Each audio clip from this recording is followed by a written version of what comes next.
Ja sam rođen u Srbiji, a umreću u Švedskoj. I tamo ću biti sad tako. Ali moje srce i dalje, kao većina nas, kuca u ovu zemlju, kuca i za Švedsku. I ako bi neko želeo da se opredelim, ja bi se opredelio za Srbiju.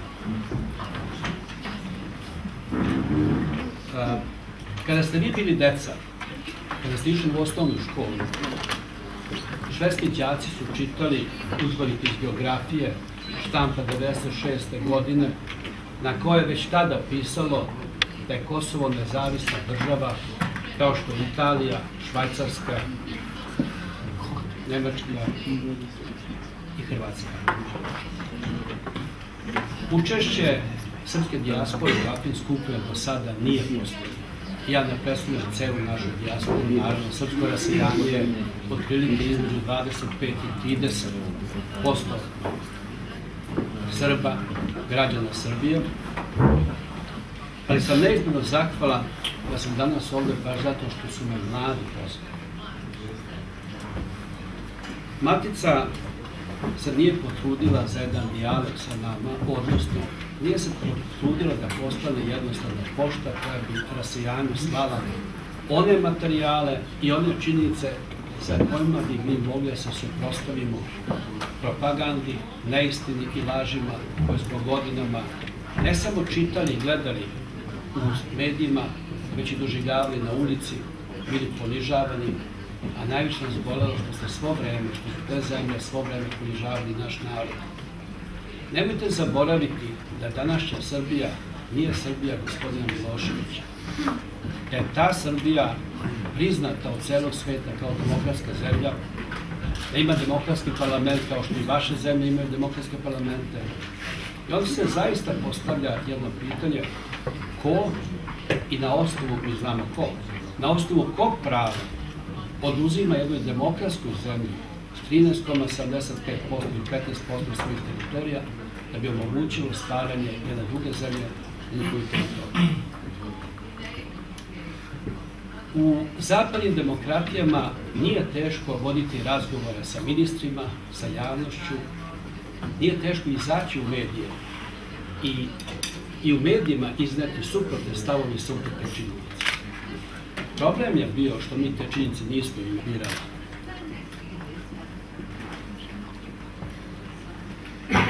Ovdje ste čuli činjenice, da tako nije. Ja bih vas molio zaista da se potrudite da se ovakvi skupovi nastave, da se nastave u vašim zemljama. Potrudite se ne zbog naše mladosti, potrudite se zbog vas. Jer ona arogantnost koju Amerika na prvom mjestu pokazuje, osvetit će se vašoj deci. Možda ne vama, ali vašoj deci. Ja ću vam navesti još par primjera da mi je bilo jasno ovo o čemu ja govorim.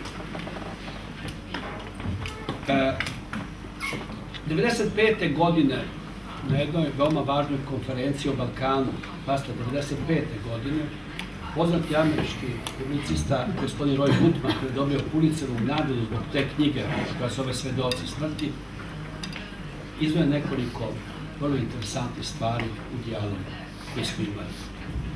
On je imao nekoliko svedoka koji su svedočili o zločinima koji su sebi počinili u Bosni.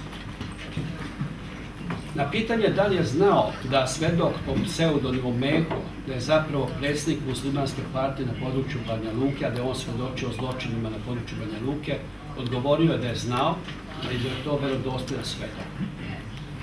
Na pitanje da pod anonimnim imenom, pod pseudonimom gospođa koja je svedočila o silovanju srpskih vojnika nad Hrvaticama i muslimankama, da je to gospođa Jadranka Ciger, koja je bila veoma bliska nacističkoj ekstremnim grupama u Nemačkoj. Je to gospođa koja je zaposlena u ministarstvu, član HDZ-a, i on je govorio da je znao, ali da je ona verodostojan svedok. O brojkama koje on naveo da ne ulazim, jer bi to je bilo licitiranje, završnu reč koju gospodin, završan odgovor, zadnji odgovor koji gospodin Roy Goodman dobiti Pulitzerovu nagradu rekao, a to je bilo da on nema nikakvih dokaza za broj ubijenih. koje je naveo u njegovoj knjizi. To se, deco, dešava na Kosovu. Vi svo vreme slušate o Kosovu, kada treba da slušate. Danas se o Kosovu zadnjih meseci u zapadnim medijima vrlo malo opominja iz posebnih razloga. A, na primjer, Švedska je do ove godine dala između 850 do 900 miliona evra ukupno za Kosovo. Znači, to nije samo pomoć, to su koštanja njihovih vojnih i policijskih snaga i tako dalje. Vaše zemlje, respektivne, dali su sigurno isto takve sume. I onda se postavlja pitanje, to su vaši novci, vi ste poreski obveznici, vaši roditelji, možda ako niste vi baš. Ali oni su tamo otišli kao članici Ujedinjenih nacija da bi omogućili sprovođenje rezolucije 1244. A svo vreme dešavaju se suprotne stvari. Ja ne želim da ulazim u politiku, ali isto tako sam ubeđen da veoma mali broj političara određuje budućnost Kosova i uopšte budućnost svih zemalja, manjih zemalja, a na Balkanu će biti još dosta promena, nažalost. I zato smatram da srpska diplomatija i srpsko rasejanje moraju da deluju zajedno, a odvojeno.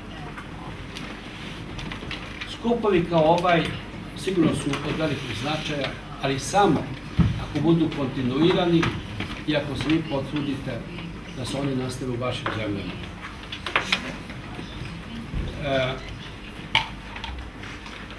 Ja bih predložio cenjenom ministru, gospodinu Samardžiću, da razmotri mogućnost kako bi se osnovala neka grupa, komisija, koja bi koordinirano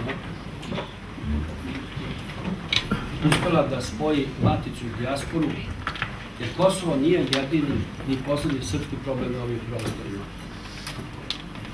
Kolega koji je govorio pre mene pomenuo je Republiku Srpsku. A ja bih hteo da pomenem gospodina Olli Rehna, koji je iz skandinavske zemlje, odakle sam i ja. On je pre 2 dana rekao da Srbija ne sme da se upliće u poslove u Republiku Srpsku, jer onda neće ući u Evropsku uniju. Zaboravlja da je Srbija jedan od potpisnika, garanta, u stvari, Dejtonskog sporazuma u tome. Moje lično mišljenje, nisam političar, ne govorim kao političar, posebno sam napomenuo da govorim kao čovek. Takva je Evropska unija koja čini ovo šta čini jednoj zemlji, demokratskoj zemlji kao Srbija, nije ni vredna da budete njegov član. Završit ću jednim drugim primjerom. U švedskoj enciklopediji ranije pisalo da je u logoru Jasenova za vreme Drugog rata ubijeno 500 miliona ljudi. Onda smo imali cifru gospodina Tuđmana koji je napisao da je ubijeno 40.000 ljudi, Srba, Jevreja i Roma. Mi smo u Švedskoj imali velike rasprave, jer se u švedskoj enciklopediji pojavio podatak da je u Jasenovcu, mestu 95 km udaljenom od Zagreba, nastradalo 20.000 ljudi, oko 20.000 ljudi, Roma i Jevreja.